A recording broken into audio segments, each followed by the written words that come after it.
Hola, buenos días. Desde la Residencia de Cardiología del Hospital Central vamos a dar un tema del curso anual de Médica Práctica. Vamos a hablar de arritmias cardíacas.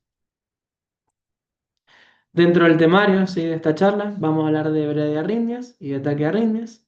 Dentro de las taquiarritmias vamos a hablar de taquicardias supraventriculares y ventriculares. Primero vamos a empezar hablando de la bradicardia sinusal, ¿sí? Esta se origina eh, de manera normal, ¿sí? Un latido cardíaco que se origina, se transmite de manera normal, pero con una frecuencia cardíaca baja, por debajo de los 60 latidos por minuto. Dentro de las causas que nosotros tenemos que pensar que es una arritmia de causa fisiológica, dentro de lo que es la normalidad. Se puede dar en deportistas y en condiciones tales como la hipotermia, el hipotiroidismo y con el consumo de medicamentos, por ejemplo, beta bloqueantes, amiodarona, entre otros. Dentro de lo que sería el bloqueo auriculoventricular, sí.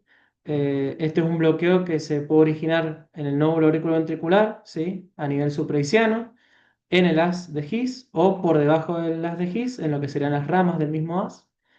Tenemos que saber que hay distintas clasificaciones de bloqueo según la zona que esté bloqueada.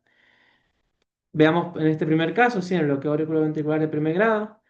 En este caso puntual, el segmento PR, ¿sí? Va a ser mayor a 200 milisegundos. Vean cómo cada onda P está, ¿sí? Precedida, digamos, perdón, por un complejo QRS posterior. Y vean cómo se mantiene a lo largo de todo el trazado.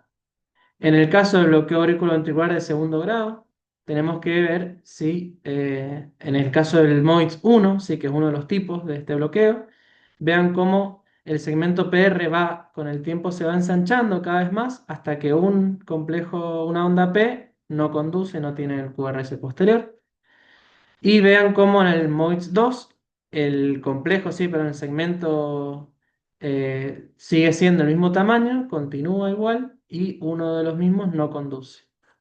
En el caso del bloqueo auriculoventricular 2.1, vean cómo un segmento, sí, una onda P conduce, una onda P no conduce, una onda P sí, una onda P no, y así sucesivamente.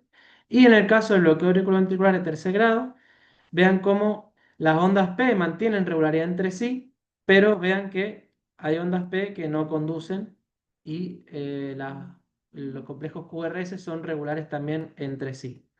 Esto nos habla, sí, de mayor gravedad a medida que nosotros vamos bajando en lo que sería el nivel, sí, el nivel de lo que sería el bloqueo, la complejidad, sí, y la urgencia de estos casos aumenta. Con respecto a la taquicardia sinusal, es muy parecida a la bradicardia, ¿sí? En el sentido de que es organizada, así, originada de manera normal, ¿sí? Pero vean que en este caso la frecuencia cardíaca está por encima de los 100 latidos por minuto. Hay distintas causas que pueden propiciarla, ¿sí? La taquicardia sinusal inapropiada, situaciones clínicas como la fiebre, el embarazo, la anemia, el hipertiroidismo, ¿sí? Tengan en cuenta que no siempre es necesario bajar esta frecuencia cardíaca, sino que lo que tenemos que ir a evaluar es qué es lo que nos está propiciando que nosotros tengamos en el electro esta taquicardia, qué condición clínica está propiciando esto. En el caso de lo que sería el flutter auricular, sí, es una taquicardia de QRS estrecho, es regular. Vean que acá las frecuencias cardíacas están situadas, la frecuencia auricular en el orden de los 250 a 350 latidos por minuto, condición que nosotros no vemos en la práctica, sí, por la presencia del nódulo auriculoventricular, que frena esta salva de latidos y hace que su frecuencia se mantenga en los 150 latidos por minuto. Lo importante que sepan en este caso, sí, es el tratamiento de la misma. Tenemos que ir a evaluar si el paciente está inestable o está estable hemodinámicamente.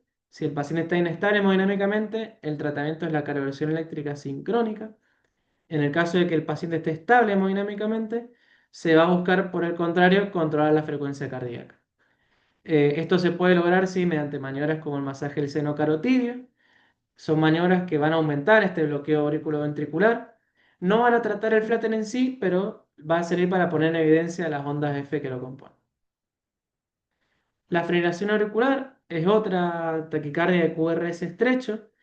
En este caso, su fisiopatología se va a basar en múltiples mecanismos de reentrada con un nódulo auriculoventricular que va a permitir el pasaje de los impulsos de manera irregular. Esta es la diferencia principal con el flutter. Esta arritmia es muy frecuente, entre un 5 o 9% de las personas mayores de 65 años la van a tener. La frecuencia cardíaca se va a situar en el orden de los 140 a 180 latidos por minuto. Y vean que en este caso está asociada esta arritmia a múltiples causales, como la insuficiencia cardíaca descompensada, el hipertiroidismo, el consumo de fármacos, de sustancias, tabaquismo, las miocardiopatía, trastornos hidroelectrolíticos como la hipopotasemia, la hipocalemia, digamos, la hipoxia o la anemia. En este caso, sí, vean que al hacer múltiples reentradas va a haber una ausencia de contracción auricular efectiva y esto nos va a llevar en consecuencia a una disminución que puede ir hasta un 30-40% del llenado ventricular y esto en algunos casos puntuales puede llevar a una merma o una disminución del gasto cardíaco. La clasificación de la fibrilación auricular se va a basar principalmente en la temporalidad de la misma. Vamos a poder clasificarla en fibrilación auricular de nuevo diagnóstico, que es aquella que no ha sido diagnosticada previamente, en fibrilación auricular paroxística, que es aquella que se termina espontáneamente en un plazo de 7 días o con la ayuda de alguna intervención.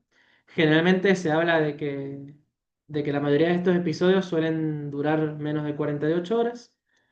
La FA persistente, ¿sí? Que son episodios que no resuelven por sí mismos. Se habla de que duran más de 7 días y habla de duraciones que pueden ir hasta el año, ¿sí? A los 12 meses. Y la fibrilación auricular permanente, en el cual la diferencia que tenemos con la persistente es una fibrilación auricular para la cual nosotros ya no planeamos, ¿sí? Como médicos tratantes, no planeamos más intentos de restaurar el ritmo sinusal, sino que buscamos más estrategias de control de frecuencia. Con respecto al tratamiento de esta arritmia, tenemos que corregir primero la causa desencadenante y evaluar la estabilidad hemodinámica del paciente. Si el paciente está inestable hemodinámicamente, sí, al igual que con el flutter auricular, tenemos que realizar una cardioversión eléctrica sincrónica. En el caso de que el paciente esté estable hemodinámicamente, tenemos que ir a evaluar la temporalidad de la arritmia, es decir, valorar si está presente hace menos o más de 48 horas. Si la arritmia está presente hace menos de 48 horas, tenemos que ir a la cardiovisión eléctrica o farmacológica. En el caso, como en este caso de acá, nos vamos a ver este gráfico que está abajo, si tenemos un tiempo mayor a 48 horas del inicio de la arritmia, tenemos que iniciar la administración de anticoagulación durante 3 semanas, ¿sí?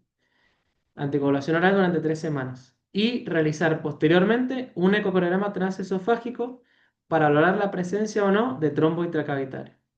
Si nosotros no tenemos trombo intracavitario, como en este caso, podemos realizar con relativa seguridad la cardioversión eléctrica o farmacológica del paciente y posterior a la misma debemos iniciar anticoagulación durante 4 semanas posteriores. En el caso de que nosotros tengamos evidenciado trombo intracavitario, la duración de la anticoagulación va a ser indefinida y buscamos un control de la frecuencia cardíaca. Con respecto a las estrategias, primero vamos a hablar del control del ritmo, ¿sí? Vamos a valorar si el paciente tiene o no tiene cardiopatía estructural. En el caso de que el paciente tenga una insuficiencia cardíaca, una fracción de eyección disminuida o condiciones como la estenosis aórtica, podemos utilizar medicamentos como la amiodarona para controlar el ritmo. En el caso de que el paciente no tenga cardiopatía estructural, podemos optar por otros medicamentos, tales como la flecainida o la propafenol. En el caso puntual del control de la frecuencia cardíaca, también vamos a ir a valorar la fracción de eyección del ventrículo izquierdo. Si nosotros tenemos una fracción de eyección conservada, podemos decantarnos por medicamentos como los betabloqueantes, el verapamil o el diltiazem. Y si la fracción de eyección está disminuida, podemos valernos de los betabloqueantes o de medicamentos tales como la digoxina. Con respecto a la taquicardia ventricular, es una taquicardia de QRS ancho, la cual es regular. Sepamos que lo que es muy importante es que hay distintas formas de clasificar esta taquicardia. Podemos clasificarla según la duración de la misma y según su morfología. Según su duración, vamos a clasificarla en taquicardia ventricular no sostenida, que es aquella que dura menos de 30 segundos y en la cual no hay descompensación hemodinámica, o en sostenida, que es aquella que dura más de 30 segundos, o es aquella en la cual se evidencia descompensación hemodinámica. La descompensación hemodinámica puede valorarse mediante el trastorno de conciencia del paciente, la presencia de Angor, los signos de fallo de Bomo y insuficiencia cardíaca o la presencia de paro cardiocirculatorio.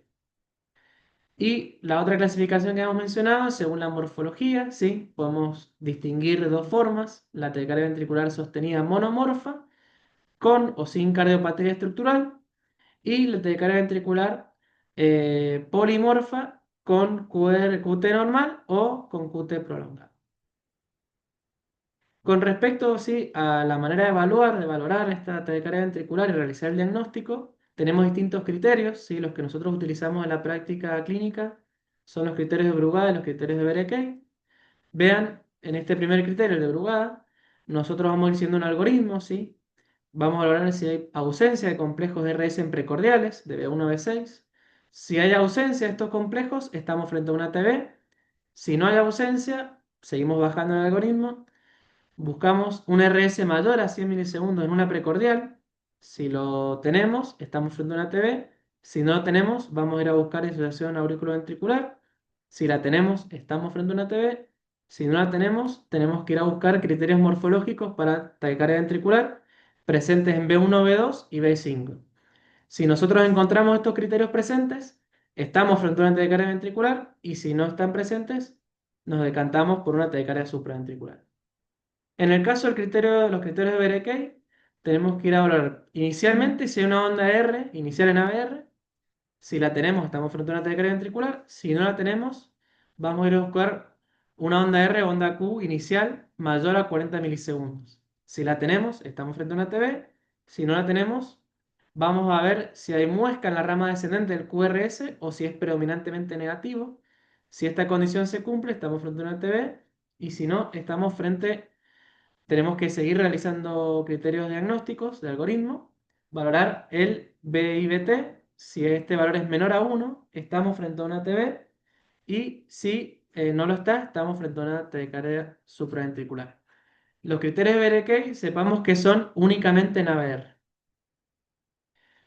Otras cosas que podemos encontrar, otro tipo de latidos que podemos encontrar en esta taquicardia, son los latidos de captura, que estos se producen cuando un latido auricular alcanza el nódulo auriculoventricular y se va a conducir a través del sistema de conducción normal. Vean que este complejo es similar al QRS basal. Por lo tanto, también tenemos el latido de fusión, que en este lo que vamos a observar es una morfología híbrida entre el QRS basal y el QRS de la taquicardia. Con respecto al tratamiento de la taquicardia ventricular, también nos vamos a diferenciar en si hay o no hay descompensación hemodinámica. Si no hay descompensación hemodinámica, tenemos una amplia batería de tratamientos, en los cuales tenemos la medicación antiarrítmica, cardioversión eléctrica programada, tenemos que hablar de diagnósticos diferenciales de la misma, establecer causas etiológicas, y en algunos casos puntuales será necesaria la colocación de un cardiofibrilador implantable. En el caso de que el paciente tenga descompensación hemodinámica, esto también es muy importante que lo sepan, hay que realizar cardioversión eléctrica e iniciar el protocolo de RCP. Con respecto a la fibrilación ventricular, sí, es una taquicardia de QRS ancho, la cual es irregular. Vean bien este ritmo, sí, es un ritmo más bien que es caótico, está en el orden de los 250 latidos por minuto. En esta taquicardia, sí, no hay contracción ventricular, no hay volumen sistólico y por lo tanto el paciente está en paro. Es una taquicardia que va a degenerar indefectiblemente en asistolia. Las causas que pueden originar la misma, sí, es en pacientes con infarto, en desequilibrios hidroelectrolíticos, en consumo de fármacos específicos y en taquiarritmias. Esta taquicardia sí está propiciada inicialmente, o su mecanismo fisiopatológico se da por un fenómeno de microrreentradas, y siempre va a estar precedida por taquicardia ventricular. Y esto también es muy importante que lo sepan en la práctica clínica. El único tratamiento disponible posible para esta arritmia es la cardioversión eléctrica. La bibliografía que utilicé es el Tratado de Cardiología de Bramwell, la edición número 12. Muchas gracias.